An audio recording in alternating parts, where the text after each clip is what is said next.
भगवान के मंदिर ऐसे ही जाते रहो, जल चढ़ाते रहो तो मिलेगा जरूर, परंतु हो सकता है कि थोड़ा समय लग जाए। पर यदि आपने जाकर कहा कि भाई बोलो हम आए हैं, हमारा यदि कोई परमात्मा से संबंध बन जाए, हम भगवान से अगर एक कोई संबंध बना लें, अपनी रिश्तेदारी जोड़ लें, अपना संबंध बना लें कि तू मेरा पिता है, मैं तुम्हारा पुत्र हूं, आप मेरे भाई हैं, मैं आपका सखा, रिश्तेदार, नातेदार, कुटुंब, कबीला, ये सब संबंध यदि हमने बना लिया तो ये निश्चित है, अगर कोई संबंध हमारा परमात्मा से बना है और हम परमात्मा से संबंध बनाकर जब उससे मिलने के लिए जाएंगे तो ये निश्चित है कि वो मिलेगा जरूर। शिव पुराण भी वही कहती है, आपका और परमात्मा का संबंध एक हो जाए। कोई ऐसा संबंध हम भगवान से बना लें, कोई एक रिश्ता हम परमात्मा से ऐसा बना लें कि उस रिश्ते के बल पर हम भगवान के हो जाएं और भगवान हमारा हो जाए।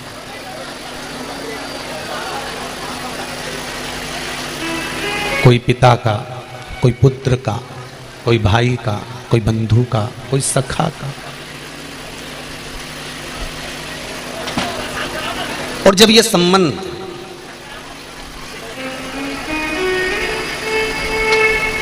पूर्णता की ओर हो जाएगा तो परमात्मा को मिलने में देरी नहीं लगेगी।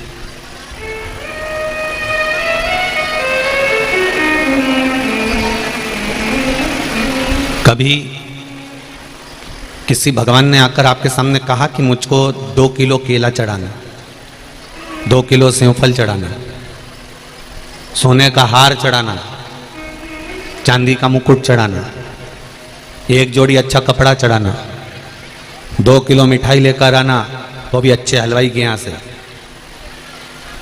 कभी भगवान बोला आकर? नहीं। भगवान ने कभी नहीं कहा कि मुझे ये वस्तु लाकर दे, भगवान कभी नहीं कहता कि मुझे ये सामान लाकर दे, भगवान कभी नहीं कहता कि मुझे ये वस्तु का होना जरूरी है, ये नहीं होगा तो मैं प्रसन्न नहीं होऊंगा।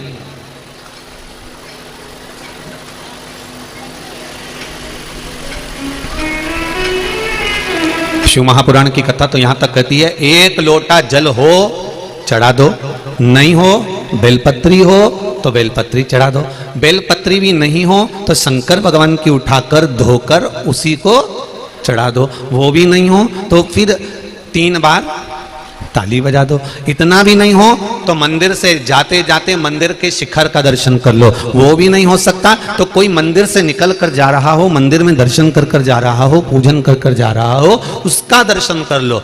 अगर वो भी नहीं हो सके तो कोई पंचाक्षर मंत्र, षडाक्षर मंत्र या श्री शिवाय नमस्तुभ्यम, या तो नमः शिवाय बोले, ओम नमः शिवाय बोले, श्री शिवाय नमस्तुभ्यम बोले, राम बोले, कृष्ण बोले, 12 अक्षर मंत्र ओम नमो भगवते वासुदेवाय बोले, दत्त बोले, देवी बोले, भगवती बोले, भगवान का नाम ले रहा हो, कोई परमात्मा की भक्ति में डूबा हुआ हो, जो मंत्र का जाप कर रहा हो, जिस मंत्र का कर रहा हो, आप उस मंत्र के जाप करने वाले व्यक्ति का भी अगर मुख का दर्शन कर लेते हो तो शिव महापुराण की कथा कहती है, समझ लो भोलेनाथ का दर्शन हो गया, शिव का दर्शन हो गया।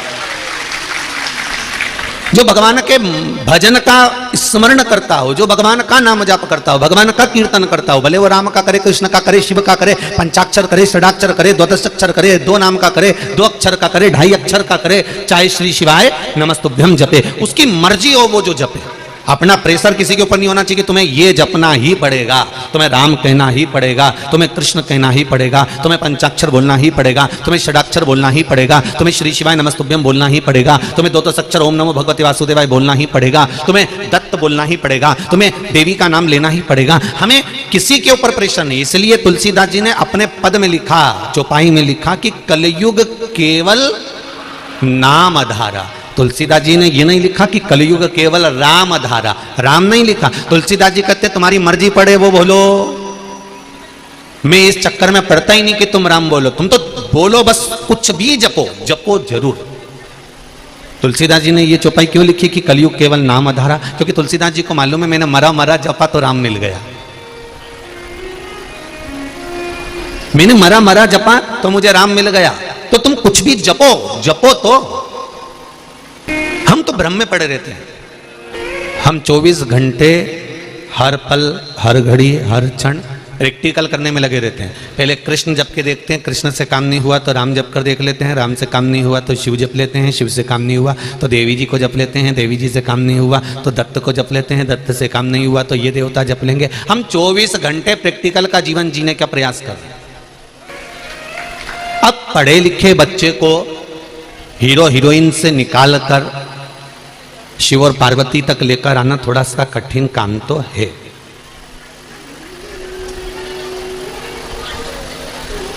आज संपूर्ण विश्व के लोग अगर सुबह सुबह मंदिर जा रहे हैं, पढ़ा लिखा लड़का लड़की एक लोटा जल अगर शिव जी को चढ़ा रहे हैं, स्कूल जाने से पहले बच्चे अगर शंकर के मंदिर जा रहे हैं, तो समझ लो कि कितना कठिन हुआ होगा कि व्यक्ति कहीं जा रहा था, किसी दूसरे धर्म में प्रवेश कर रहा था, किसी दूसरे ओर जा रहा था, उसको निकाल कर वापिस टर्न कर कर सनातन धर्म के उस मंदिर तक पहुंचा देना कितना कठिन काम होगा, जरा विचार करिएगा।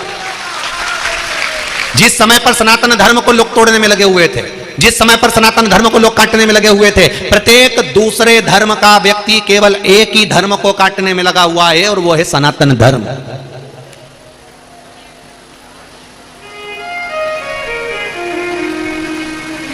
प्रत्येक दूसरे धर्म का व्यक्ति केवल एक ही धर्म को काटने में लगा है, सनातन धर्म को।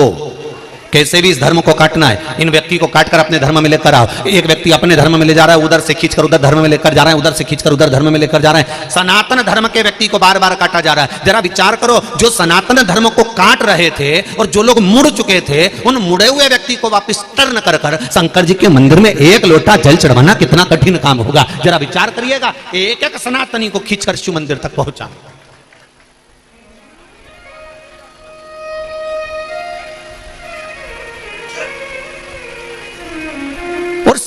शंकर मंदिर तक कब गया वो, जब उसके हृदय में विश्वास जागृत हो गया।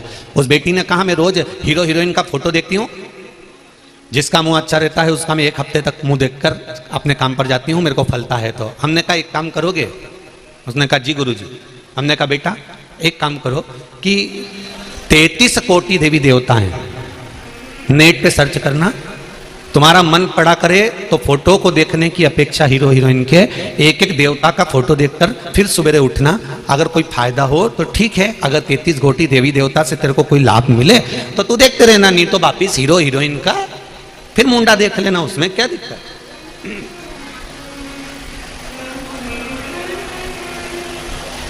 उसने कहा गुरुजी हीरो हीरोइन का मुंह देखने से ज्यादा फायदा मिलेगा कि 33 कोटि देवी देवताओं का। हमने कहा हीरो हीरोइन को तो उन 33 कोटि देवताओं ने बनाया कि इनका मुंडा की ऐसी छाप है, इनके मुख का ये स्वरूप है। जिसने बनाया, हम यदि उसी का मुख देख लें तो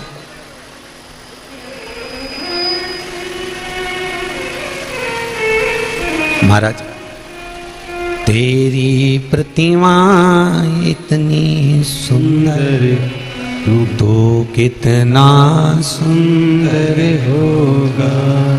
यदि हम, जिसने आपको और हमको बनाया, जिसने इस संसार को बनाया, इस सृष्टि को बनाया, अगर हम उसका मुख देख लें तो फिर हमें किसी का मुख देखने की जरूरत पड़ेगी।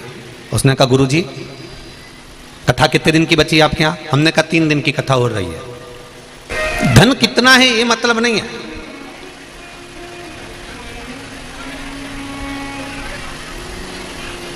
अच्छा एक चीज और देखने को मिली छत्तीसगढ़ में, ये हमारी तीसरी कथा हो रही, पर तीसरी कथा में भी हमने देखा कि ये पंडाल भी धान के कटोरे जैसे ही बनवाते हैं। हमने ये चीज तो देखी है यहाँ पर, मतलब वो पंडाल ऐसा तो मिला ही नहीं, जब भी मिला नहीं तो गोल ही मिला। तो हमने आशीष से कहा, आशीष बोला गुरुजी पंडाल लग गया था। हमने तो देखा ही नहीं था, हमने तो आशीष से कह दिया था गोल लगा होगा पक्का है।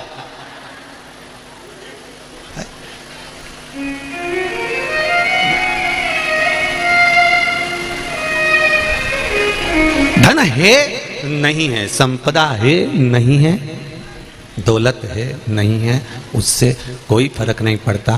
पर छत्तीसगढ़ वालों का एक भाव जरूर कहूंगा कि धन और वैभव से नहीं, यहाँ के लोग दिल से जुड़ते हैं और दिल से ही आनंद सेवा करते हैं। बहुत बहुत साधुवाद है।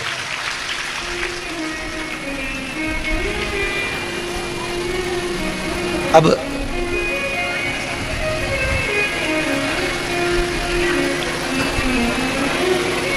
उस बेटी ने पूछा, गुरुजी कथा कितने दिन की रह गई? हमने कहा 3 दिन की कथा हो रही।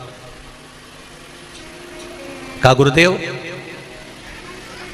अब मैं एक एक देवी देवता को देखूंगी, ये बताओ पहले किसको देखूं? हमने कहा जिस पे तुम्हारा मन हो जाए तुम तो उसको देख लो।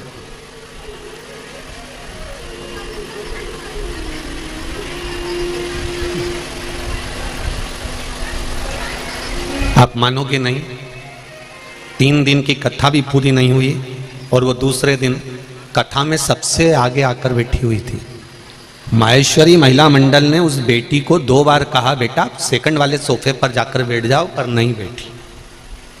कहा यहां कोई अतिथि आने वाले हैं, वो नहीं बैठी, वो फर्स्ट पर ही बैठी। फर्स्ट कथा पूरी हुई, हम उतर कर जाने लगे, वो आकर खड़ी हुई, उसने प्रणाम कर कर कहा गुरुजी अब मुझे कोई दूसरा फोटो नहीं देखना है, मैंने एक फोटो चुन लिया। मैंने कहा चुन लिया आपने? हाँ। 2 दिन से उस फोटो का सवेरे से दर्शन करती हूं और पहले दिन जब मैं दर्शन करके चली हमेशा ट्रेन के धक्के खाकर जाती थी, पर मेरे भाई ने मुझे 4 व्हीलर गाड़ी दिला दी है, इतनी कृपा कर दी है। और दूसरे दिन जब मैं ऑफिस में पहुंची तो मेरा प्रमोशन का लेटर मेरे हाथ में था, इसलिए अब मैं किसी का चेहरा नहीं देखूंगी। तो हमने पूछा तूने चेहरा देख लिया? हो देख लिया।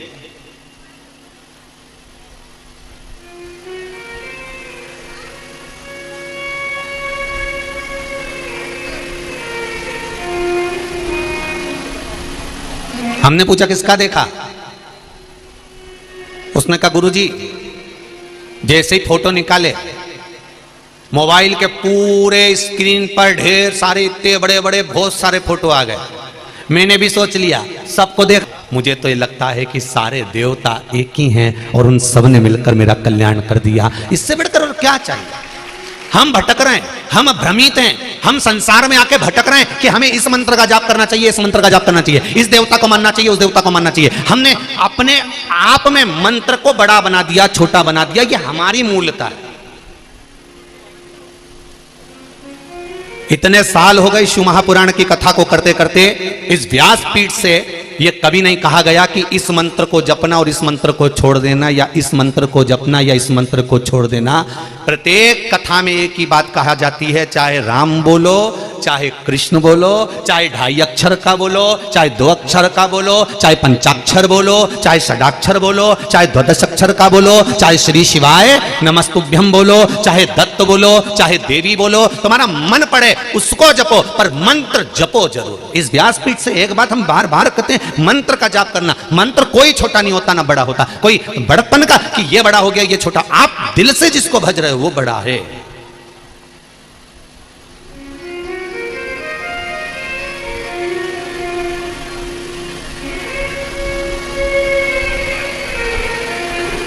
दो लड़के तुमको देखने के लिए आए शादी के समय पे।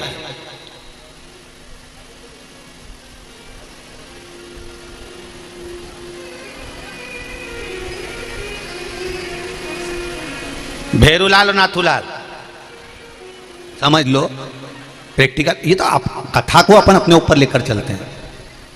2 लड़के तुमको देखने के लिए, भेरू और नाथू। अब देखने दोनों आए, बातचीत दोनों से हुई, होटल में बैठकर बात भी करी, खाना भी दोनों के साथ खाया, घूम के भी आए, शादी एक से हुई।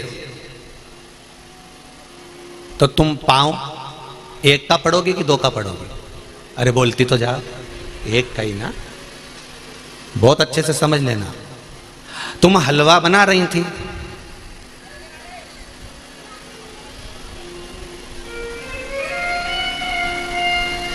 हलवा ज्यादा सिक गया,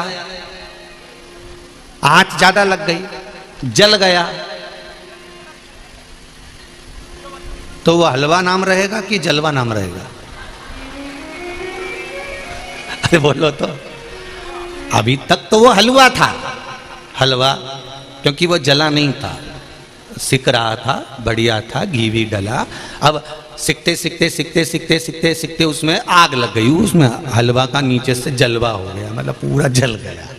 तो क्या हलवा का नाम बदल दोगे कि नहीं साहब ये ज़्यादा जल गया इसलिए मेहमान को जब दो तो कह दो नहीं साहब ये हलवा नहीं है ये। तो मेहमान भी पूछेगा ये जलवा कौन सा आइटम है, कहना साहब वो ज़्यादा जल गया था इसलिए हलवे का भाई। अरे बोलो तो जलवा। अच्छा जी जीवन बड़ी खुश हो गई, अब की बार हम यही करेंगे, जो जल गया उसका नाम जलवा रख देंगे। तो ये ज्यादा जल गया था तो हमने इसका नाम चेंज कर दिया, अभी तक ये हलवा था, अब दीनानाथ ये जलवा हो गया। अभी तक ये हलवा था, अब ये जलवा हो गया। तो उसको स्वीकार नहीं, हलवा का हलवा ही रहेगा, वो कितना भी जल जाए, कितना भी उसमें आग लग जाए, चाहे कितना भी उसमें ताती पड़ जाए, पर वो हलवा का हलवा ही रहेगा।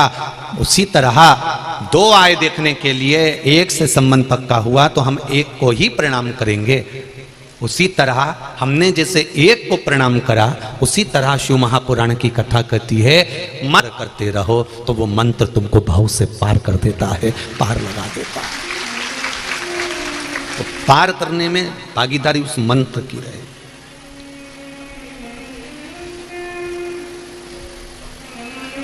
कभी भगवान ने नहीं कहा मुझे यह सामान देना। भगवान एक बात जरूर कहता है, तेरे चलते समय में, तेरे चलते हुए व्यापार में, तेरे चलते हुए समय में, तेरे चलते हुए जीवन में से थोड़ा सा जो मिल जाए वो करते चलो।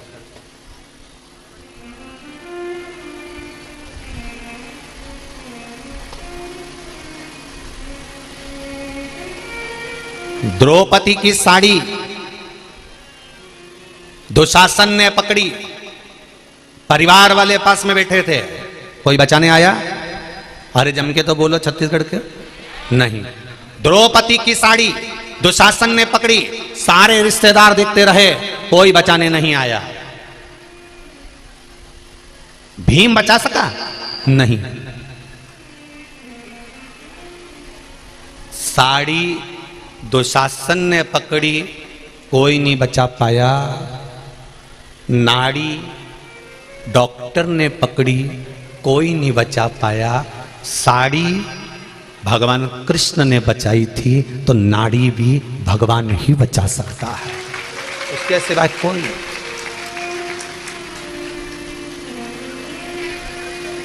साड़ी के समय पर भी पूरा परिवार था।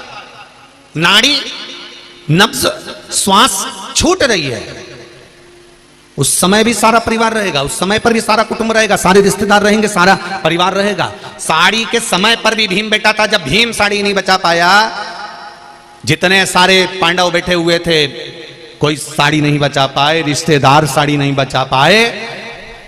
उसी तरह नाड़ी देखेगा डॉक्टर, और यहां तक है डॉक्टर भी नाड़ी नहीं बचा सकता, वो भी कह देगा उसके हाथ में है।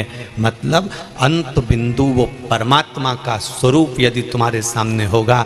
तो देखो द्रौपदी ने क्या करा था, जब भगवान के हाथ में चोट लगी तो द्रौपदी अलग से पट्टी ढूंढने नहीं गई थी, द्रौपदी अलग से चीर ढूंढने नहीं गई थी, द्रौपदी अलग से कोई कपड़ा ढूंढने नहीं गई थी। द्रौपदी ने अपना चीर फाड़ कर भगवान के हाथ में बांध दिया था। मतलब जो तन पर था उसी समय पर फाड़ कर बांध दिया। शिव महापुराण की कथा कहती है, भगवान भी ये कहता है, अलग से मेरे लिए लड्डू पेड़ा लाने की जरूरत नहीं है, अलग से मेरे लिए कपड़ा ज्वेलर लाने की जरूरत नहीं है, अलग से मेरे लिए सामान लाने की जरूरत नहीं है। भगवान कहते हैं जैसा तुम्हारा जीवन चल रहा है उस जीवन में से थोड़ा सा निकाल कर देना प्रारंभ करो। हम ये नहीं कहते कि तुम 24 घंटे भजन करो, हम ये नहीं कहते कि तुम 24 घंटे कथा में बैठो। भगवान कहते हैं ये नहीं कहता कि 4-4 घंटा तुम आकर यहाँ कथा में बैठ जाओ। भगवान तो कहता है आधी में पुनियाद, थोड़ा सा भी अगर मुझे दे दिया, तुम्हारे व्यस्त समय में से थोड़ा सा समय निकालकर अगर तुमने मुझे दिया है तो मैं भी अपने व्यस्त समय में से तेरे दुख काटने के लिए तेरे पास आकर पहुंच जाऊंगा।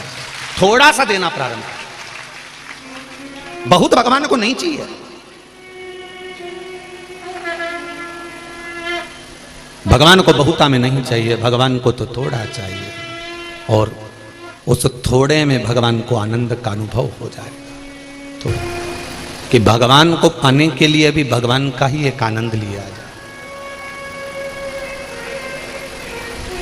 आज समझ में आ गया, पांव में अगर कांटा चुभ जाता है ना तो उसको कांटे से ही निकाला जाता, पिन से। कांटा भी नुकेली और पिन भी नुकेली, कांटे को कांटे से ही निकाला जाता।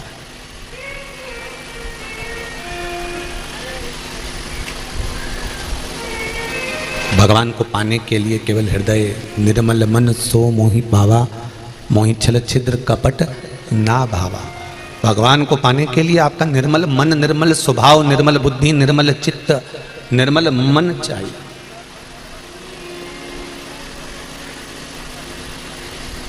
वो मिल जाए,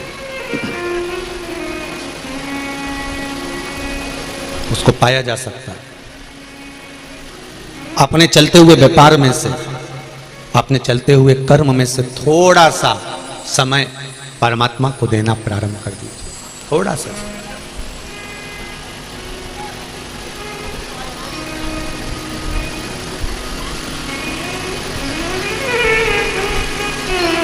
आप थोड़ा सा समय देना प्रारंभ करेंगे, वो परमात्मा भी आपको कुछ ना कुछ देना प्रारंभ कर देगा। भगवान कभी धन दौलत संपदा वैभव सत्ता, आपका बहुत बड़ा बंगला या गाड़ी या वस्तु से भगवान कभी प्रसन्न नहीं, कभी भी। उसकी प्रसन्नता केवल आपका निर्मल मन है, निर्मल। एक बार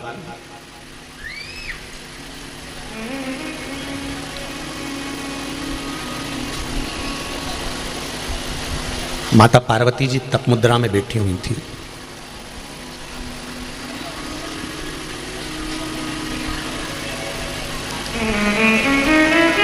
और तप में लीन थी मां।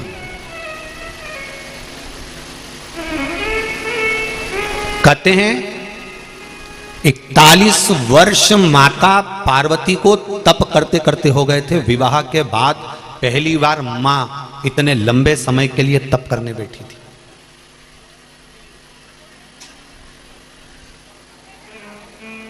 जरा समझ लेना बहनों, ध्यान रखिएगा थोड़ा सा। शादी के पहले आप व्रत कर लोगी, बहुत अच्छे से कर लोगी। शादी के पहले संकट सोमवार कर लोगी, बहुत अच्छे से कर लोगी। शादी के पहले सोमवार कर लोगी, बहुत अच्छे से कर लोगी। शादी के पहले तीज कर लोगी, चतुर्थी कर लोगी, छठ कर लोगी, सप्तमी कर लोगी। सारे व्रत शादी के पहले बहुत अच्छे से कर सकती हो। पर शादी के बाद जो आप व्रत करते हो ना, इस व्रत को करने के लिए शरीर, परिवार, कुटुंब, कबीला, मन, चित्त और वृत्ति, ये थोड़ी बलवान बनाना पड़ती है। शादी के पहले कोई चिंता नहीं है। शादी के पहले तो तुमने सोमवार के व्रत करे ना, शादी के पहले तुमने हरतालिका तीज का व्रत करा, शादी के पहले तुमने चतुर्थी का व्रत करा, दूज का, तीज का, चतुर्थी का, छठ का, पंचमी का, जो भी व्रत आप करती हो, शादी के पहले जो व्रत करती हो ना, उसको तो मम्मी पापा माँ और पिता तुरंत सारी तैयारी करके रख देते हैं। ले बेटा मैंने थाली रख दी है, मम्मी कहती थी बेटा मैंने हलवा बना के रख दिया है, मंदिर जाके 3 हिस्से कर देना, सामान निकाल लेना, ये 2 हिस्से में छोड़ जाना, 1 हिस्से लेकर आ जाना, मैंने आरती के दिए रख दिए हैं, मम्मी कहती है ये काम रख दिया है। शादी के पहले तो माँ पूरी तैयारी कर देती है, शादी के पहले तो पिता संपूर्ण तैयारी कर देता है, शादी के पहले तो सारी तैयारी तुम्हारे हाथ में मिल जाती है। और शादी के पहले व्रत करने का आनंद तुमको जो आता है ना, क्योंकि सारी तैयारी सामने के सामने, तुम तो बस तैयार वैयार होके पूजन मूजन करके और वो चली। हरतालिका तीज, छोटी तीज, बड़ी तीज, शादी के पहले जो माताएं करती हैं, दीदियां करती हैं, उनको देखो कितनी खुश होकर करती हैं।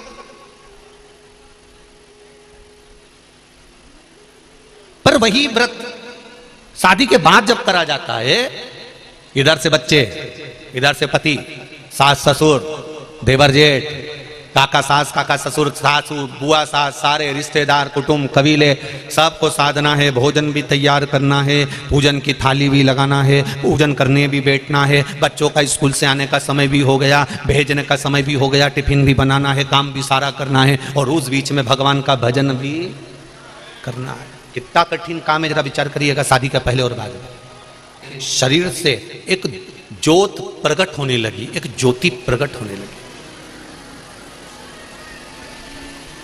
तप का बल प्रकट होने लगा।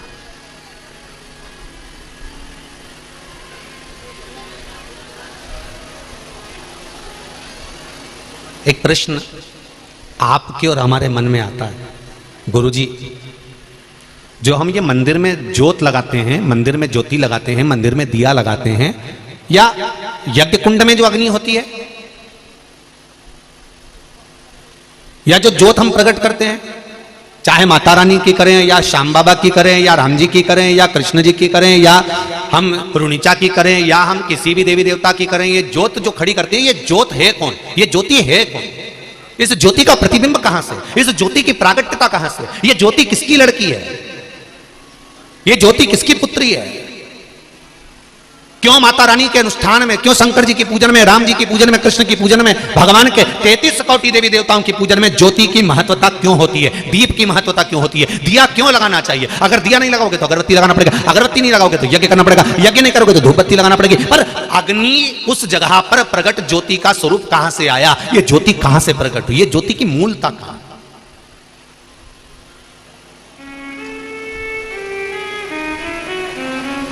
क्यों देवी के मंदिर में अखंड ज्योत जलती रहती है? क्यों शंकर जी के मंदिर में अखंड ज्योत जलती रहती है? क्यों भगवान के मंदिर में अखंड ज्योत जलती रहती है? उस ज्योत का महत्व क्या है? 12 ज्योतिर्लिंग में जाकर देखो, एक ज्योत जलती मिलेगी। देवी जी के मंदिर में जाकर देखो, शक्तिपीठों पर जाकर देखिए, एक ज्योत जलती मिलेगी। ज्योत नहीं जलेगी तो हवन कुंड में अग्नि जलती मिलेगी, पर ज्योत मिलेगी ही। इस ज्योत की महत्वता क्या? कौन है ये ज्योति? 41 वर्ष मां तब साधना में लीन है, तब कर रही। मेरे शंकर, मेरे ओघड़ी, मेरे दयालु, आपकी कृपा चाहिए। शिव कथा कहती है, पार्वती मैया ने जब तप करना प्रारंभ करा, ऐसा तप माता पार्वती ने करा, ऐसा तप करा कि उनके शरीर से, माता के स्वरूप से अग्नि प्रकट होने लगी। अग्नि प्रकट। जैसे ही अग्नि प्रकट हुई, शंकर भगवान सामने आकर खड़े हुए। शिवजी ने देखा कि पार्वती के शरीर से अग्नि निकल रही है। अब थोड़ा सा कथा पर ध्यान देना। ब्रह्मा, भगवान ब्रह्मदेव और भगवान विष्णु ने जब पर्वत को घुमाना प्रारंभ करा था तो अग्नि का खंभ प्रकट हुआ था। मतलब शंकर भगवान को भी ज्योतिर्लिंग कहते हैं, मतलब जिसमें ज्योति समाई है, शिव का स्वरूप समाया।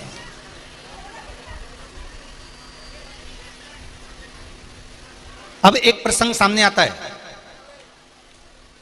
तुम्हारे नगर में, जितने लोग कथा सुन रहे हैं ध्यान से सुनना, तुम्हारे मोहल्ले में, तुम्हारी कॉलोनी में, तुम्हारे क्षेत्र में, तुम्हारे नगर में जो शंकर जी का मंदिर है, उस शंकर जी के मंदिर में, शंकर जी के शिवालय में जो शिवलिंग बैठा हुआ है, वो ज्योतिर्लिंग कहलाएगा कि नहीं कहलाएगा?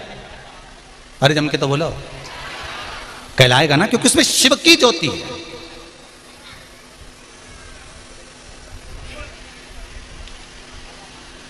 पूरे विश्व में, पूरे विश्व में जो भी शंकर के शिवालय हैं, शंकर के शिवलिंग हैं, जो भी शंकर के मंदिर हैं, उस शिवालय में शंकर भगवान चाहे छोटे से हो, चाहे मोटे से हो, चाहे बड़े हो, चाहे लंबे हो, चाहे छोटे हो, जैसा भी शिवलिंग है, भले वो पारत का है, पाषाण का है, मूंगा का है, हीरा का हो, पुखराज का हो, मोती का हो, पार्थिव हो, जो भी शिवलिंग तुम्हारे मंदिर में है या तुम्हारे मोहल्ले में, नगर में, गांव में, क्षेत्र में, जहां पर भी है, कोई शिवलिंग ऐसा नहीं है जिसमें शंकर की ज्योति नहीं है। प्रत्येक शिवलिंग के अंदर शंकर भगवान की ज्योति विराजमान होती है, प्रत्येक शिव के अंदर, प्रत्येक शिवलिंग। भोलेनाथ दया करना, मैं तेरे भरोसे हूं। वाह वाह, बाबा की कृपा।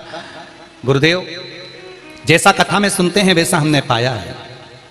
बहुत से रोगों से मुक्त कर दिया मेरे बाबा ने मुझे। पेट की समस्या ठीक हुई। बाबा जी, मैं अपनी बीमारी से बड़ी परेशान थी और कई बार आत्महत्या करने की भी सोच चुकी थी, पर मेरे बाबा ने मुझे बचा लिया और मैं अब ठीक हूं। गुरुदेव, इतना रोग रहता था कि उस रोग से सुलझ नहीं पा सकते थे। मैं 30 साल से किराए के मकान में दर दर ठोकर खा रही थी, परंतु मेरे भोलेनाथ कुबेरेश्वर महादेव ने मुझ पर एक छोटा सा फ्लैट दिलवा दिया। अब मैं अपने मकान में रह रही हूँ। बाबा को धन्यवाद करने आई हूँ। कुबेरेश्वर धाम गई थी, वहां से आने के बाद मैं कोई नींद की दवाई जो खाया करती थी, 12 साल से नींद की गोलियां खाती थी, क्योंकि डिप्रेशन, चिंता, टेंशन इतना था कि कि बहुत कठिन था जीवन, पर 12 साल से नींद की दवाइयां जो खा रही थी, वहां से कुबेरेश्वर महादेव से आने के बाद एक गोली भी नहीं खा रही हूं और चैन की नींद सो रही हूं। बाबा ने मेरे सब कार्य सफल कर दिए। बाबा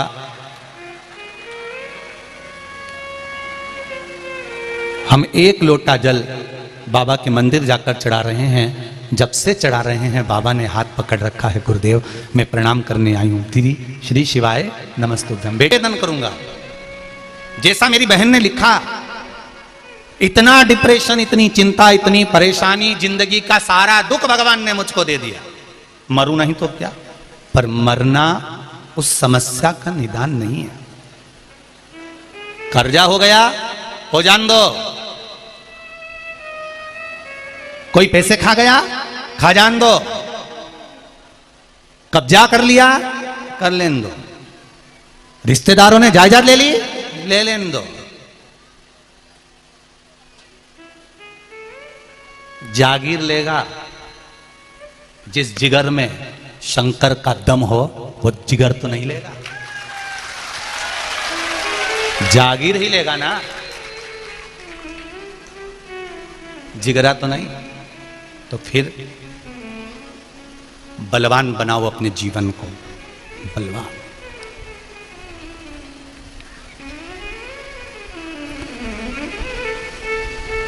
भारत की भूमि के सिंहासन पर बैठकर आत्मनिर्भर भारत का सपना कोई देख रहा है और सपने को आपको भी दिखाया जा रहा है कि आत्मनिर्भर बनो।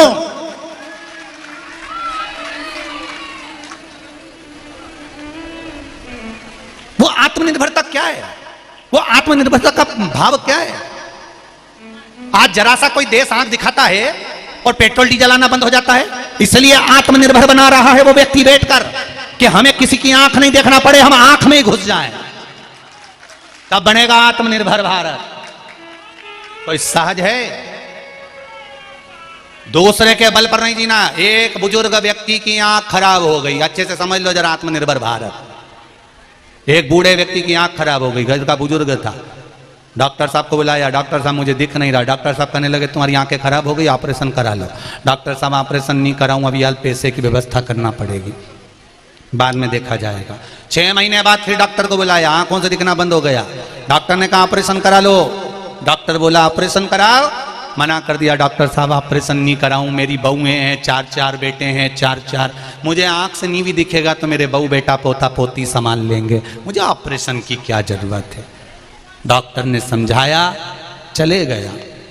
3 महीने के बाद उनके घर में आग लग गई। पतियों ने अपनी अपनी पत्नी और बच्चों को बचा लिया। बुढ़ा व्यक्ति जो आंख से अंधा था वो अंदर रह गया। पड़ोसियों ने जाकर उसको बाहर निकाला। तब उससे कहा कि हमने तुम्हें बाहर निकाल दिया। उस आंख के अंधे व्यक्ति ने तुरंत अपने डॉक्टर के पास जाकर कहा मेरी आंखें लगा दो। अगर मेरी आंख होती तो मुझे अंदर पड़े रहना नहीं पड़ता, दूसरे पर निर्भर नहीं रहना पड़ता, मैं खुद देख लेता कि आग लग गई है तो निकल कर बाहर हो जाता। आत्मनिर्भर होना बहुत जरूरी है, नहीं तो कोई आग लगाकर पटक देगा और तुम जलते रहेगा। स्वयं बनिए आत्मनिर्भर।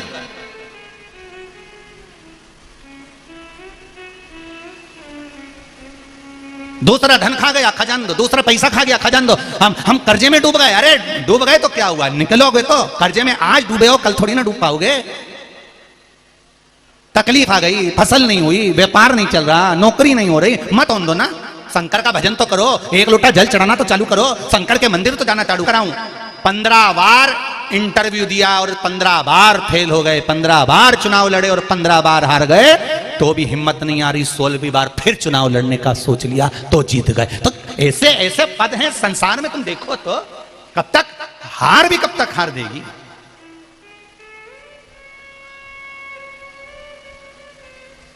हार भी कब तक हार देगी।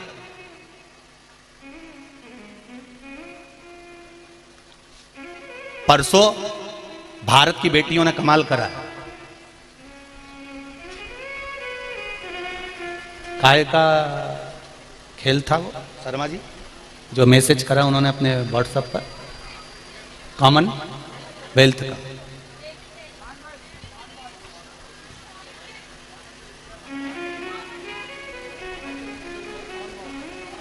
नॉन वॉल का कॉमनवेल्थ का जो गेम था, उन बेटियों ने मैसेज करा है व्हाट्सएप पर कि पूज्य गुरुदेव को बताना हम 3 बार हार चुके थे, चौथी बार हमने विचार कर लिया कि सोमवार का दिन है, काम करते हैं, सब सोमवार का व्रत रखते हैं और 1 लोटा पानी चढ़ाकर फिर चलते हैं।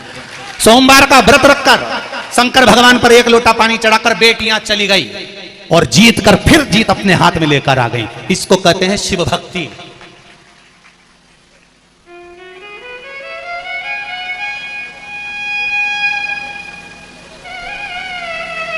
इस भारत की भूमि की वो राष्ट्रपति बनी है।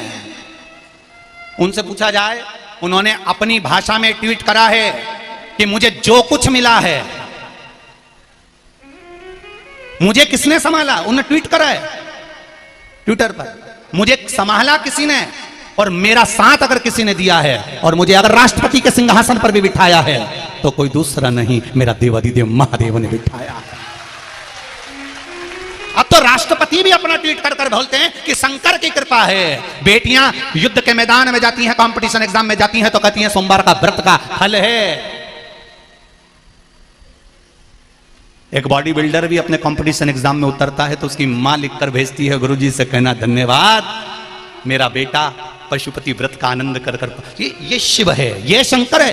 क्योंकि दुनिया के लोग पहचान गए कि हम अगर हार भी रहे हैं तो दुनिया के लोग हमारा पैसा खा सकते हैं, दुनिया के लोग हमारी जागीर खा सकते हैं, हमारी प्रॉपर्टी खा सकते हैं, पर जिगरा नहीं खा सकते। जिस दिल में देवाधिदेव महादेव बैठ जाए वो दिल की जीत एक ना एक दिन निश्चित होती है। आप उससे दिल तो लगाइए, आप उसको अपना तो बनाइए। आज पूरा विश्व, पूरा देश, और देश ही नहीं विदेश में बैठे हुए लोग भी भगवान शंकर को 1 लोटा जल चढ़ा रहे हैं तो उनका 1 लोटा चढ़ाया गया जल खाली नहीं जाएगा। शंकर भगवान को ज्योतिर्लिंग कहा जाता है। अग्नि के खंभ से प्रकट हुआ है शिवलिंग, तो हर शिवलिंग में ज्योति शंकर की है, वो फल देगी, निश्चित है वो फल देगी। जब शंकर के शिवलिंग में ज्योति शिव की है तो माता के जितने शक्तिपीठ हैं, माता के जितने मंदिर हैं, माता के जितने स्थान हैं, ये भी ज्योति की एक स्वरूप है, ज्योति का एक स्वरूप।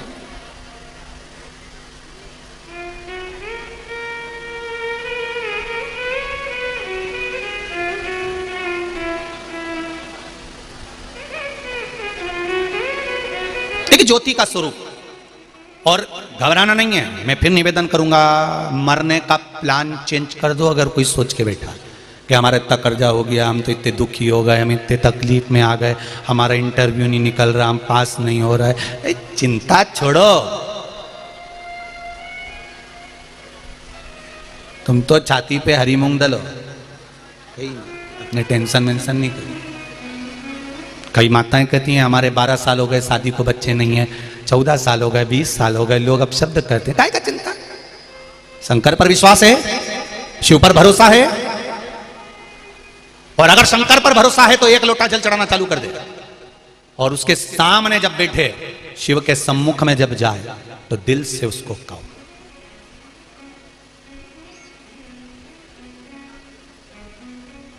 दिल से कहो उसको। एक पत्र आया, उस पत्र में लिखा था, गुरुजी एक बार आपने कहा था कि शंकर जी पे चढ़ी हुई वस्तु नहीं खाना चाहिए।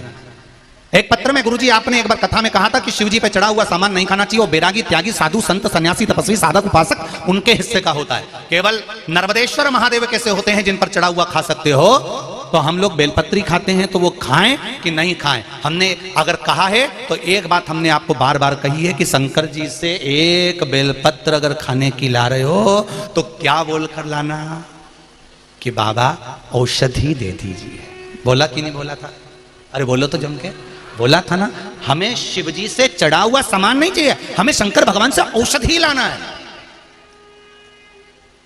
हम उनका लड्डू नहीं खा रहे, हम उनका पेड़ा नहीं, हम तो उनसे उनकी औषधि मांग कर ला रहे हैं कि आपकी 1 बेलपत्र दे दो और इसको औषधि बनाकर दे दीजिए। आपका चढ़ा हुआ जल आप औषधि बनाकर दे दीजिए, आप पर चढ़ी हुई बेलपत्र औषधि बनाकर दे दीजिए। हम शिव जी की शिव महापुराण का एक एक प्रसंग हमारी जिंदगी में उतार कर रखिए।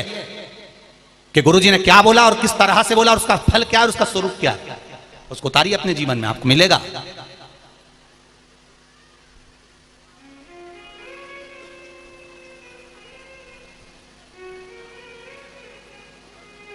और एक बात ध्यान रखिएगा, व्यासपीठ से जितना पहले, आज भी शर्मा जी और गोयल जी जानते होंगे, दिन भर हमारे कमरे में हम किसी को आने नहीं देते, ये जानते हैं शर्मा जी। और आपने देखा होगा दिन भर हमारी केवल एक पढ़ाई चलती रहती है, ये शिव पुराण भली और बाबा भला। दिन भर जितना आपको, और आज से नहीं पहले से नियम है, व्यासपीठ से वही बताया जाता है जो शिव महापुराण में या गर्ग संहिता में या स्कंद पुराण में, पद्म पुराण में, नर्मदा पुराण में, लिंग पुराण में, भविष्य पुराण में, देवी भागवत में जो हमको निचोड़ मिल जाता है उसको लिख कर रख लेते हैं और उसको रखकर फिर आप तक पहुंचाया जाता है, जिससे ये जीवन का कल्याण कर सके, जो शास्त्र के अनुकूल हो, शास्त्र के अनुकूल।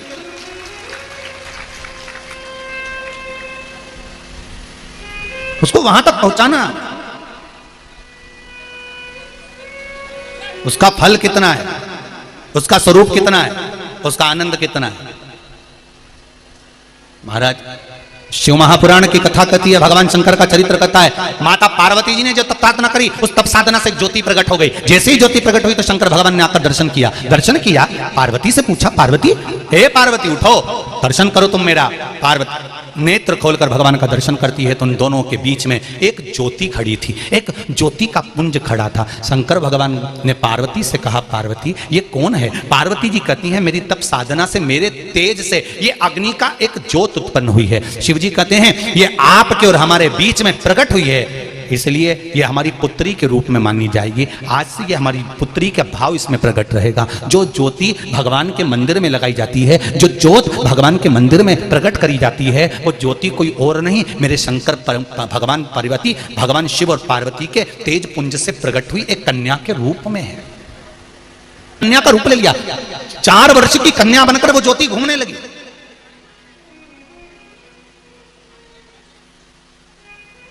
चार वर्ष की कन्या बनकर ज्योति घूमने लगी।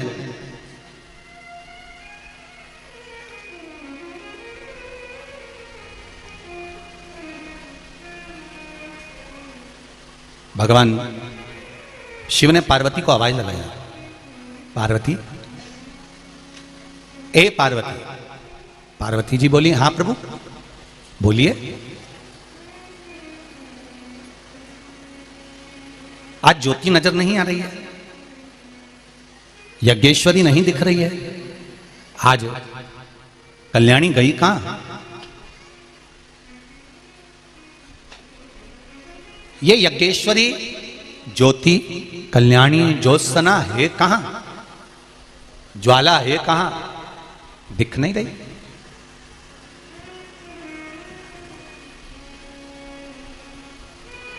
पार्वती मैया ज्योति को ढूंढने के लिए गई। हिमालय के शिखर पर, हिमालयों की गुफा में पार्वती मैया अपनी पुत्री ज्योति को ढूंढ रही।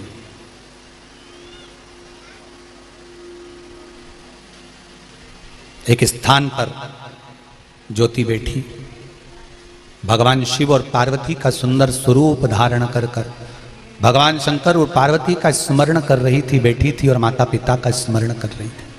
पार्वती जी का दर्शन हुआ, पार्वती जी ने उसको उठाया, उठाकर पूछा, क्या चाहती हो तुम ज्योति?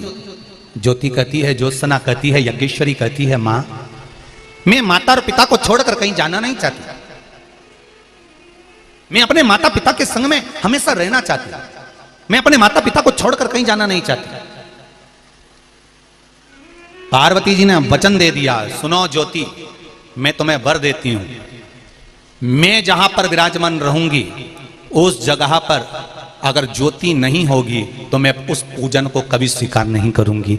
शंकर भगवान ने भी वर दे दिया, सुनो ज्योति, जहां शंकर भगवान का ये शिवलिंग विराजमान होगा, चाहे वो कंकर, पाषाण, माणिक, मोती, पारद, स्फटिक, जो भी शिवलिंग होगा, चाहे वो घर में हो, चाहे वो मंदिर में हो, चाहे वो खुले स्थान पर हो, जहां शिवलिंग होगा उस शिवलिंग में तेरा स्थान जरूर होगा।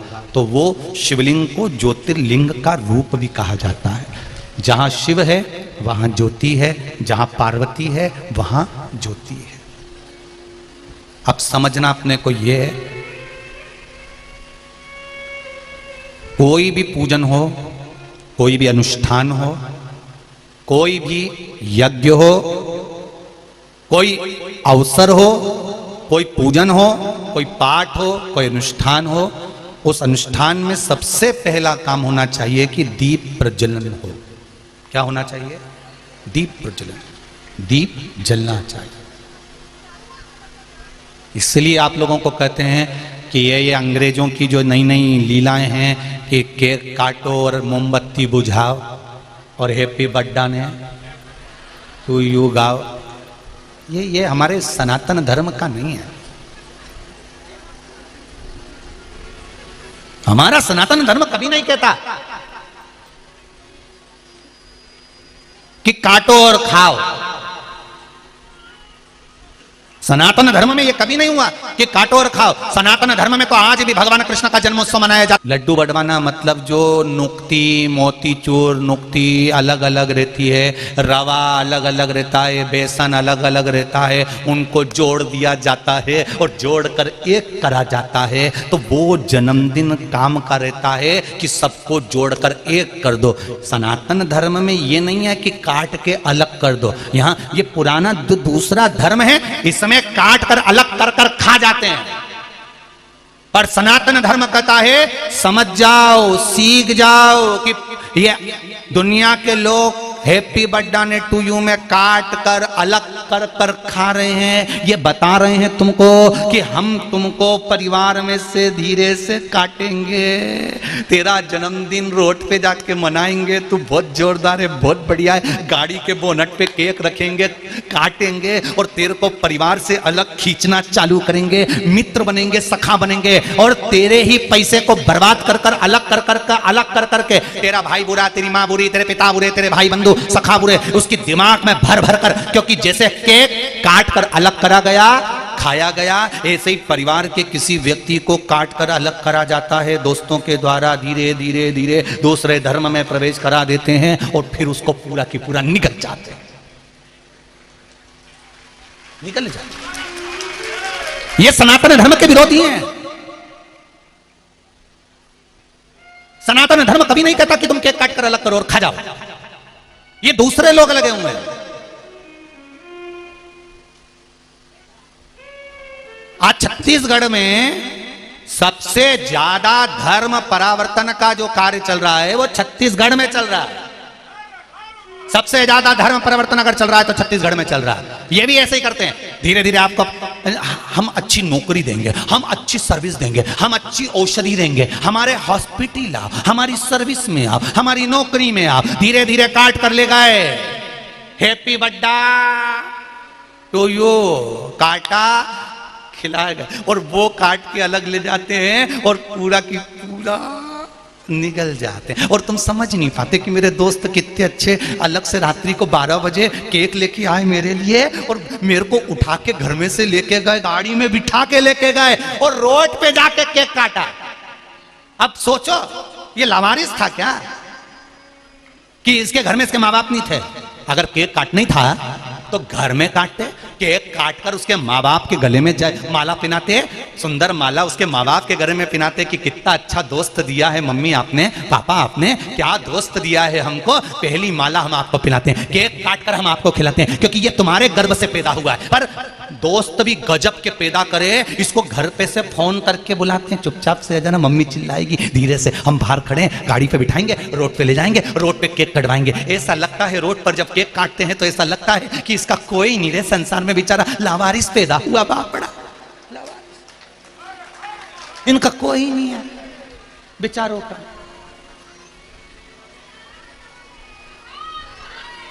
पूरा परिवार छोड़कर अकेले ले जाकर केक कटवा रहे हैं, पूरा परिवार छोड़कर उसको अपनी ओर खींच रहे हैं और परिवार में उसका मुख मोड़वा दिया। तेरी बहन अच्छी नहीं, तेरा भाई अच्छा नहीं, पापा तेरे बारे में नहीं सोचते, मम्मी तेरे बारे में नहीं सोचती, उसके दिमाग में बुद्धि में भरना चालू कर दिया और धीरे धीरे धीरे धीरे उसको सनातन धर्म से हटाकर दूसरे धर्म में ले गए। तू हमारी ओर आ, हमारे साथ चल, हमारी ओर चल, चल हम तुझे बताएंगे ऐसा होता है वैसा होता है, और जोड़ दिया। मेरा निवेदन है रे, झूठी गुलाब जामुन मत खाओ, घर की सूखी रोटी खा लोगे तो भी चैन की नींद सोगे, और वो गुलाब जामुन खा गए तो एक दिन भ्रष्टा में पड़े रहोगे। सनातन धर्म से जोरदार कोई धर्म नहीं है, इसलिए कहते धर्म की अधर्म का, प्राणियों में विश्व का, और विश्व का कल्याण तब होगा जब तुम भगवान के मंदिर में एक लोटा जल संपूर्ण विश्व के कल्याण के लिए चढ़ाओगे, संपूर्ण विश्व के कल्याण। मुझे प्रसन्नता होती है बेरसिया के, मध्य प्रदेश के बेरसिया के शिशु विद्या मंदिर में पार्थिव शिवलिंग का निर्माण हुआ। पूरे टीचरों ने और पूरे स्टूडेंटों ने पार्थिव शिवलिंग का निर्माण कर पूजन करी। मैं पूरे विद्यालय को धन्यवाद देता हूं, पूरे विद्यालय को धन्यवाद देता हूं जिस विद्यालय में भगवान शंकर के शिवलिंग का निर्माण कराकर पूजन कराई गई। हमारा सनातन धर्म, बच्चों को ज्ञात होना चाहिए कि सनातन धर्म की प्रबलता क्या है, ज्योति का स्वरूप क्या है। शंकर भगवान ने कहा जहां शिव रहेगा वहां ज्योति रहेगी। पार्वती जी कहती हैं जहां जगदम्बा रहेगी, दुर्गा रहेगी, भवानी रहेगी, वहां ज्योति रहेगी। आपसे भी निवेदन है, जब भी किसी देवी देवता का पूजन करो ज्योति अवश्य लगा। दिया बुझाने का काम नहीं करना, हमें दिया जलाने का काम करना है, दीप प्रकट करने का काम करना है, हमें दीप लगाने का कार्य करना है। फिर निवेदन करूंगा, ज्यादा कर्जा हो गया, व्यापार नहीं चल रहा, 3 जगह पर दिया लगाना प्रारंभ कर दो। पहला बेलपत्री के वृक्ष के नीचे, दूसरा पीपल के वृक्ष के नीचे, और तीसरा आंवले के वृक्ष के नीचे। कहां कहां लगाना है? पहला बेलपत्री के वृक्ष के नीचे, दूसरा पीपल के वृक्ष के नीचे, और तीसरा आंवले के वृक्ष के नीचे। आपको लग रहा है कि कर्जा हो गया, आपको लग रहा है कोई हमारा पैसा खाकर भाग गया, आपको लग रहा है कि मेरी तकलीफ में जिंदगी चल रही है, 3 जगह दिया लगाना प्रारंभ कर दो प्रतिदिन। ये जरूरी नहीं है कि कोई दिन देखा जाएगा कि हम सोमवार को लगाएं कि मंगलवार को लगाएं, पर लगाना शाम के समय। कब लगाना है? शाम को। शाम को क्यों? शाम का जो समय होता है, प्रदोष का जो काल होता है, समय जो होता है, ये समय शंकर और पार्वती के भ्रमण का समय होता है। भगवान शंकर ने जब लक्ष्मी जी का विवाह भगवान विष्णु के साथ कराया था, तब लक्ष्मी जी ने धन्यवाद दिया था शिव जी को, आप मुझे आदेश दो कि मैं आपकी सेवा क्या करूं। शंकर भगवान ने कहा मुझे सेवा की जरूरत नहीं है। लक्ष्मी जी कहती है नहीं, आपने मुझे नारायण से मिलवा दिया, कुछ तो कहिए प्रभु। शंकर भगवान ने कहा जब प्रदोष काल हो, शाम का समय हो, उस समय पर बेलपत्री, पीपल और आंवले के नीचे लक्ष्मी तो कुछ देर के लिए विराजमान हो जाना। जो तेरे इन वृक्षों के नीचे शाम को दीप लगाने आए उसके घर तो पीछे पीछे चली जाना, बस इतनी कृपा कर देना। ये लक्ष्मी को वर दिया है शिव जी।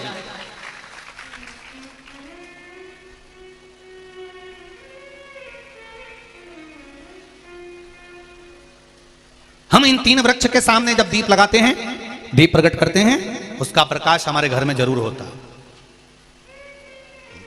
उसका प्रकाश हमारे यहां जरूर होगा। ज्योति बड़ी हो गई, 4 साल की ज्योति अब बड़ी हो जाती है, अवस्था आ जाती है। एक दिन ज्योति यज्ञेश्वरी, कल्याणी, ज्योत्सना, ज्वाला पर्वतों पर भ्रमण कर रही थी, तभी एक भूम असुर ने, भूम दैत्य ने ज्योति को देखा और ज्योति को देखकर वो उसकी ओर आसक्त हुआ। एक बात और कहें आपको, कभी मौका मिले, कभी मौका मिले तो आपकी जिंदगी में आपको अगर अच्छा लगे तो आप जीवन में उतार सकते हो। मंदिर में कोई ज्योत अखंड जल रही हो और आपको दर्शन के लिए गए हो और आपको सूचना मिले कि यहाँ अखंड ज्योत लगी हुई है, बन सके तो प्रयास करना थोड़ा सा घी, तेल जो भी बन सके उस ज्योत में या तो डालना या उनको देकर आना कि ये हमारी तरफ से ज्योत में बढ़ा देना, उस ज्योत में बढ़ा देना। भारत के कई मंदिर ऐसे हैं जहां पर अखंड ज्योतें जलती हैं। मेरे ख्याल से छत्तीसगढ़ में भी बहुत मंदिर हैं ऐसे जहां पर अखंड ज्योत, चाहे शिव मंदिर हो, देवी मंदिर हो, राम मंदिर हो, दत्त मंदिर हो, कृष्ण मंदिर हो, हनुमान मंदिर हो, ऐसे कई मंदिर। राजस्थान में भी कई मंदिर है, गुजरात में भी कई मंदिर हैं जहां ज्योतें जलती रहती है, हिमाचल के कई मंदिर हैं, यहां तक बद्रीनारायण जी के मंदिर में अखंड ज्योत का वर्णन है। जहां अखंड ज्योत प्रकट होती है, जहां अखंड ज्योत, चाहे माता का मंदिर हो, शिव मंदिर हो, देवी का मंदिर, वहां प्रयास करो कि जब दर्शन करने जाओ, जब अपने मन में आ जाए कि यहाँ अखंड ज्योत जलती है, हम हमारे घर में अखंड ज्योत नहीं जला सकते, हमारे यहाँ अखंड ज्योत नहीं जल पाती, तो प्रयास करो कि थोड़ा सा घी तेल अगर बन सके या कोई धन, थोड़ा सा संपदा जो भी बन सके, कि हमारी तरफ से 1 महीना, 15 दिन, 20 दिन, 25 दिन, कुछ नहीं तो आधा घंटा हमारी तरफ से ये थोड़ा सा घी है, थोड़ा सा तेल है, आप ज्योत में डाल देना, ये ज्योत जल जाए। क्यों? क्योंकि ये ज्योत, जब जैसे आपको कहा कि पीपल के वृक्ष के नीचे, बेलपत्री के वृक्ष के नीचे, आंवले के वृक्ष के नीचे हम दिया लगाते हैं तो उसका प्रकाश हमारे घर में रहता है। हम जिस जगह पर अखंड ज्योत जलती है वहां थोड़ा सा भी समर्पण करते हैं तो उस अखंड ज्योत की अखंडता का फल हमारी 71 पीढ़ी को प्राप्त हो जाता है और हमारी पीढ़ी तर जाती है। उस अखंड ज्योत का फल हमको मिले। कई लोग घबराते हैं, अरे उस मंदिर में जाएंगे और वहां अखंड ज्योत जल रही है और पंडित जी ने कह दिया तो कि हमको घी दे दो। तीर्थ में जाओ तो वहां पंडा लोग आपको पकड़ते हैं और आप घबराते हैं। तीर्थ पुरोहित से, कौन से पुरोहित? जम के बोलो जरा। तीर्थ पुरोहित, तीर्थ के पंडा से, तीर्थ के ब्राह्मण से, तीर्थ के पुरोहित से, तीर्थ के पंडितों से, तीर्थ के पंडाओं से कभी मत घबराओ। जब हमारे पूर्वज तीर्थ करने जाते थे, इनके पास जाते थे, आज तो तुम तीर्थ करने जाते हो तो होटल का रूम मिल जाता है, खाने के लिए मिल जाता है। पुराने समय के हमारे दादा परदादा जब तीर्थ जाते थे, ना रुकने की जगह मिलती थी, ना भोजन की जगह मिलती थी। तब ये हमारे तीर्थ के पंडा, तीर्थ पुरोहित, तीर्थ के ब्राह्मण अपना घर में से बाहर निकल जाते थे, अपने घर में अपने माता पिता को, पूर्वजों को रुकाते थे कि तुम रुको, अंदर चूल्हा है, आटा रखा है, बनाओ खाओ। घर के लोग, ब्राह्मण, पंडित, तीर्थ के पुरोहित घर के बाहर निकलकर मंदिर में जाकर सो जाते थे अपनी पत्नी और बच्चों को लेकर, और अपने आए हुए जजमानों को घर के अंदर कर देते थे कि तुम खुश रह लो, तुम सुखी से रह लो, तुम 4 दिन के लिए आए हो, 8 दिन के लिए आए हो। जब हमारे घर के पूर्वज जाते थे तो पंडाओं के पास अपना नाम लिखा कर जाते थे, पंडित जी मेरा टिकट का पैसा नहीं है। तीर्थ पुरोहित अपनी पत्नी की चूड़ी बेचकर किराया दे देता था, तुम चले जाओ, जब हम आएंगे ना तुमसे वहीं पर ले लेंगे, घबराना नहीं। इन तीर्थ पुरोहितों से, इन तीर्थ के पंडाओं से, इन तीर्थ के ब्राह्मणों से डरना नहीं, बल्कि शान सत्ता से कहकर आना, यह हमारे तीर्थ का पंडा है। पंडा जी देखो, हमारे दादाजी का नाम मिलेगा। पंडा जी पोथी खोलेंगे, कितना पोथी को मेंटेन करते हैं। आज के जमाने में लैपटॉप मेंटेन नहीं होता, पंडा जी पोथी को मेंटेन करते हैं। तुम्हारे दादाजी आए थे, इतनी तारीख को आए थे, उनके साथ में 4 मित्र आए थे, 5 लोग थे, एक लेडीज थी, तो जेंट्स थे। तुम्हारे बाद में तुम्हारा भाई भी आया था, फिर उनके पुत्र भी आए थे। पूरा खाता पंडा जी ने खोल कर तुम्हारे सामने रख दिया। हमने हमारे परदादा को नहीं देखा, पर उनका नाम जब अपने खाते में देखो ना तो आंख में से आंसू झड़कर खुशी होती है कि मेरे पूर्वज इस तीर्थ को करने के लिए आए थे, इस तीर्थ में आए थे, यहाँ लिख कर गए हैं, मेरे दादा परदादा आए थे, उनका नाम आज तक उस तीर्थ की डायरी में, उस तीर्थ की किताब में लिखा हुआ है। तुम्हें गौरव महसूस होना चाहिए, तुम्हें आनंद महसूस होना चाहिए कि जिस समय पर ना होटल थी, ना धर्मशाला थी, कुछ भी नहीं था, तब पंडा अपना घर दे देता था, भोजनशाला का भोजन दे देता था, उनको पेट भर के भोजन कराता था। टिकट होता था तो टिकट बनवा कर देता था, अपने घर की पत्नी की चूड़ी अंगूठी बेचकर टिकट का पैसा दे देता था। ऐसे पंडाओं को तो जाते से धन्यवाद देना चाहिए कि आपका धन्यवाद है जो आपने सनातन धर्म को जोड़कर रखा है। आज भी सनातन धर्म को तीर्थ में तीर्थ पुरोहित जोड़कर रखे हैं, तीर्थ के ब्राह्मण जोड़कर रखे हैं, तीर्थ के पंडित जोड़कर रखे हैं। हमें डरना नहीं है कि ये पैसा मांग लेंगे, ये धन मांग लेंगे, यहाँ अखंड ज्योत जलती है तो इनको पैसा देना पड़ेगा। नहीं नहीं नहीं नहीं, अपना मन करे जाओ, दिल से जाओ और देख कर आओ, या अपना चित्त, अपनी वृत्ति, अपना आनंद है। हुंड ने देखा, भूम ने ज्योति को देख लिया, ज्योति बड़ी सुंदर थी, और भूम ने देखा ज्योति बड़ी सुंदर है तो हाथ पकड़ना चाहा। जैसे ही हाथ पकड़ना चाहा, पकड़ते से ही उस भूम का हाथ जल गया, भूम का हाथ जल गया। शिव महापुराण की कथा कहती है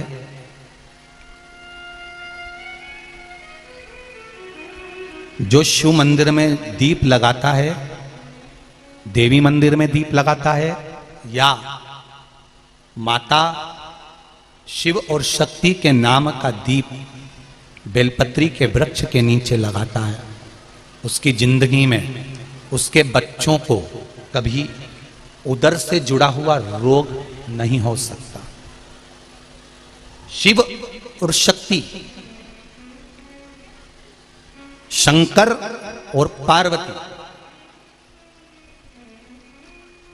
एक प्रयास करना, जिनके पेट में तकलीफ रहती हो, उदर में तकलीफ रहती हो, पेट दुखता ही रहता हो, भोजन पचता नहीं हो, या बड़ी बड़ी बीमारी पेट से जुड़ी हो जाती है, यहां तक कहूंगा नारी को जिस स्थान पर बच्चा रहता है और उस जगह पर गांठ पड़ गई हो, गांठ गल नहीं रही हो बच्चादानी की, या डॉक्टर बड़े ऑपरेशन का बोल रहा हो, तो एक निवेदन जरूर करूंगा कि बेलपत्री के वृक्ष के नीचे एक बेलपत्री का पत्ता रखकर उस पत्ते के सामने शिव और शक्ति का नाम लेकर भगवान शंकर और पार्वती के नाम से 2 बाती का दीप, कितनी बाती?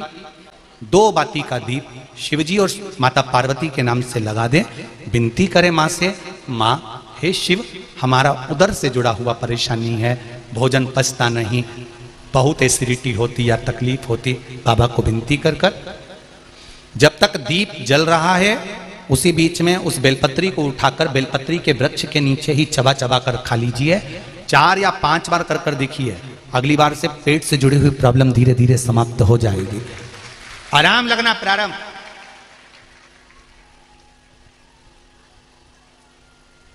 शिव का स्मरण करना, शंकर की भक्ति। तेरी कृपा बिना न हिले एक भी अणु, लेते हैं श्वास तेरी कृपा से तनो तनो। शंकर और पार्वती अलग नहीं है। जो शिव का भजन करते हैं, अगर वो सोचे हम पार्वती का भजन नहीं करते, हमें पार्वती से मतलब नहीं, हमें देवी जी से मतलब नहीं, तो भी शंकर नहीं मिल सकते। जो पार्वती का भजन करते हैं, देवी का भजन करते हैं, वो कहते हैं हमें शंकर से मतलब नहीं, तो भी पार्वती नहीं मिल सकती, मांबे नहीं मिल सकती। जो राम का भजन करते हैं और कहते हैं हम शंकर, अभी जिसका भजन करते हैं वो देव अधिदेव महादेव है, वो साधारण नहीं। अकाल मृत्यु वो मरे जो काम करे, चंडाल का काल उसका क्या बिगाड़े, जो भक्त हो महाकाल का। जो शंकर की आराधना करता है उसका बाल बांका नहीं हो सकता। पार्वती जी ने शिव जी से कहा, भोलेनाथ हमारी पुत्री ज्योति पर ये दैत्यों की दृष्टि पड़ रही है, क्या करा जाए? करें क्या? शंकर भगवान ने कहा बेटी का विवाह कर दो। बेटी का विवाह कभी आपने सोचा है? आपके घर में जो ज्योति लगाते हो, अखंड ज्योति लगाते हो, तुम्हारे घर में जो दीप लगाते हो, उस ज्योति का भी कभी विवाह हुआ है? उस ज्योति का कभी विवाह हुआ है? पर शिव महापुराण की कथा कहती है नातस्य के साथ में ज्योति का विवाह किया गया। किसके साथ में हुआ है? नातस्य के साथ। भगवान शंकर ने कहा इस ज्योति की शादी कर देना चाहिए, इसका पति आ जाएगा तो दैत्यों की दृष्टि पड़ेगी नहीं। बेटियां जब तक कुंवारी रहती हैं, उन बेटियों से निवेदन है, चाहे आप बहू हो चाहे बेटी हो, मेरा निवेदन केवल इतना सा है कि आप आज के समय के नाटक, सीरियल या फिल्म को देखकर अपने पहनावे को मत पहनो, मेरा निवेदन है आप।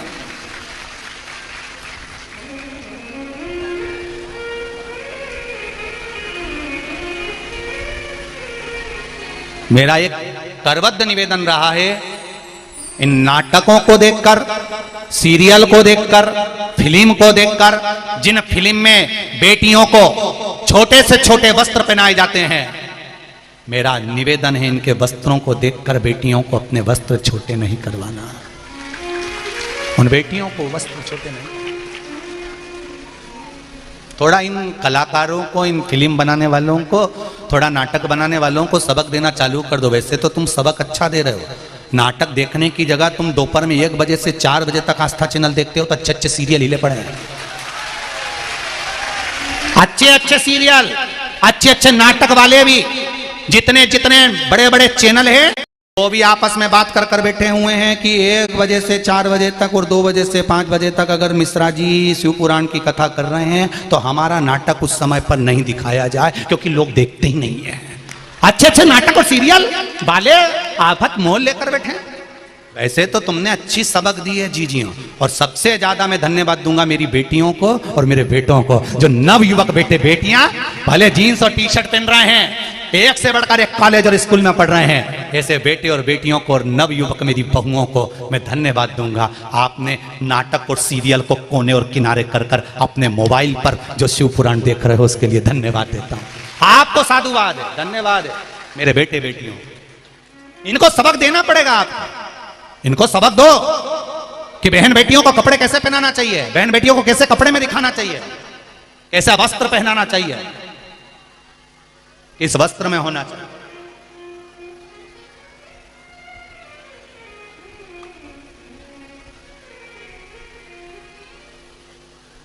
इधर चोट लग जाती है ना तो डॉक्टर उस पर पट्टी बांध देता। पट्टी इसलिए बांधता है क्योंकि मक्खी नहीं भिनके। पट्टी अगर नहीं बांधेगा तो मक्खी भिनकेगी, घाव पर बैठेगी। हमारे भी शास्त्र कहते हैं पट्टी बांध के रखो, ये मक्खियां नहीं भिनकेंगी। तन ढक नहीं सकती, ये निश्चित है। घाव पे बैठने का मौका ही मत दो, और फिर भी अगर पट्टी बंदी और उसके बाद अगर मक्खी भिनकती दिख जाए तो खूब लड़ी मर्दानी तू तो फिर नहीं छोड़ना। जब पट्टी पर अगर मक्खी दिख जाए, पट्टी बंदी होने के बाद भी अगर मक्खी भिनकती दिख जाए तो व्यासपीठ से सीधी सीधी छूट है, खूब लड़ी मर्दानी झांसी वाली, फिर नहीं छोड़ना, फिर नहीं छोड़ना। अब हमें लोगों से नहीं कहना कि सरकार हमें बचाएगी, नहीं प्रशासन हमें बचाएगी, नहीं ये बचाएंगे। काय को बचाएगी? प्रशासन की जवाबदारी है कि तुम्हारे को बचाना। तुम में वो बल होना चाहिए, तुम में वो दम होना चाहिए कि किसी की दृष्टि तुम पे पड़ तो जाए। शंकर जी के मंदिर जा रहे हो, पूजन करने जा रहे हो, और तुम्हारे पास आकर कोई निंदा कर दे, बुराई कर दे, अपशब्द कह दे, तो वही छोट मुंह पर जवाब देकर आना।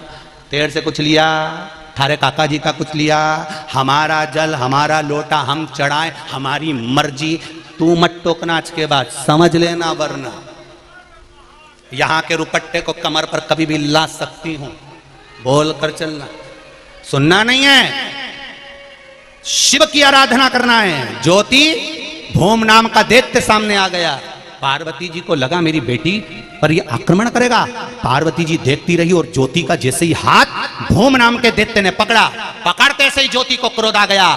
जो ज्योति 4 वर्ष की थी वो 14 वर्ष की हुई। 14 वर्ष की अवस्था में जब सुंदरता आई और भूम ने जैसे ही ज्योति को पकड़ना चाहा, ज्योति ने ये नहीं कहा कि शंकर जी बचाएंगे कि पार्वती जी बचाएगी। ज्योति ने अपना विकराल रूप लिया और ज्योति ज्वाला देवी बन गई, और ज्वाला बनकर उसने तुरंत उस भूम का संहार कर दिया। एक क्षण की देरी नहीं करी, एक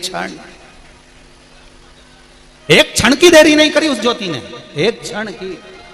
बहुत बहुत आनंद, बाबा की कृपा। भाव ज्योति ने भूम को भस्म कर दिया। पार्वती जी ने शिव जी के कहने थे नतस्य के साथ में ज्योति का विवाह कर दिया। समय आया, एक बेटे ने जन्म लिया ज्योति के, जिसका नाम सत्यवीर हुआ।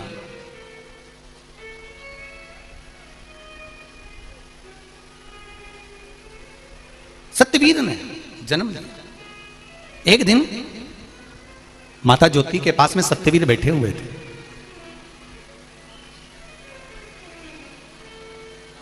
माता ज्योति के पास में सत्यवीर बैठे हैं।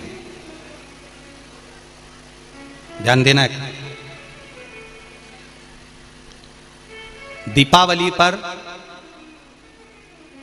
लक्ष्मी जी के सामने आप में से कितने लोग हैं जो बहुत सारे दिए, उस दिए में धान या वो एक धान की फूली आती है, लाई बोलते हो, फूली बोलते हो। दीपावली के दीप में, अखंड ज्योत में या दिए के अंदर हमारे यहाँ पर वो फूली, अरे बोलो तो डालते कि नहीं डालते हैं ना।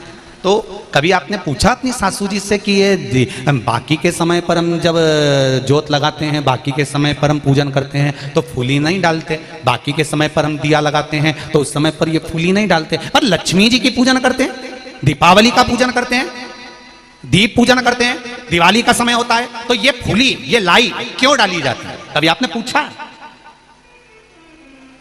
किस लिए डाली जाती है? चलो जाने दो, कथा कल में लेंगे, ठीक है?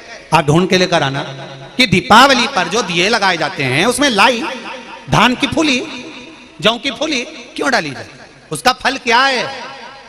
किस लिए डालते हैं? हमारे दादा परदादा भी डालते थे, हमारी अम्मा भी डालती है, मम्मी भी डालती है, तो वो क्यों डालते हैं? बाकी के समय पर दिए में तो कुछ डालते ही नहीं है, घी और तेल ही डालते हैं, पर ये फूली तो उस दिवाली की पूजन में ही डाली जाती है। उसका महत्व क्या है?